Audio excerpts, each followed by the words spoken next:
Let's talk about the kiss. I know. It's like, Daniel must be your brother at this point, so was it awkward at all? It was incredibly awkward. It was like, yeah, it was like some weird social experiment. It felt like we grew up together and then they were like, okay, kiss. It was weird. But, I mean, Dan's very chatty and like friendly and funny, and we just kind of laughed about it, which was nice. For the gazillion... Yeah, it could have been worse. For the gazillion girls who are watching this, wondering if he's a good kisser? He is a good kisser. I can definitely vouch for that. I wasn't concentrating whether or not he was a good kisser. I was more focused on like what I was doing and trying to make it look realistic.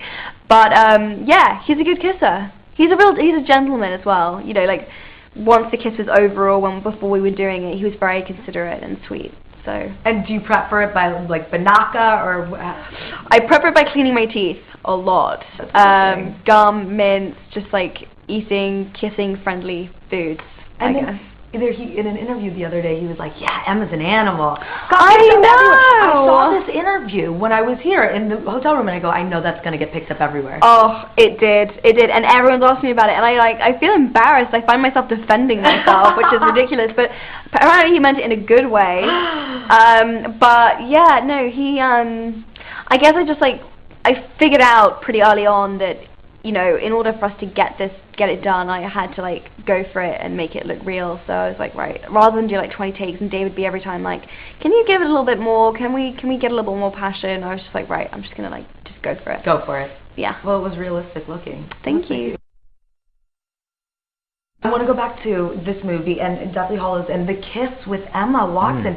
Was that awkward at all? Because you guys grew up together, like sort of what we would think is brother and sister. Yeah. I know, to be honest, it wasn't too awkward. It's quite enjoyable. I quite liked it. It was, I hope she had a good time as well. She said you were a good kisser. Awesome, that's fantastic news. That's really good, because, no, that is good. And she's very good as well, might I add. You know, it was passionate. It was great. I thought it was going to be a sort of slow, soft, shy kind of thing. But no, that went out the window very quickly. It was vigorous. It was great. And everyone's talking about how you called her an animal. I know. You're like, God, pull the foot. Things you regret saying. Why? Because it wasn't even bad. It was just picked up by all these other exactly. That's the thing. Is because somebody said to me, so you know, she's a bit of an animal, isn't she? And yeah. So I just agreed, and by my consent, she gave me a bollocking yesterday for that.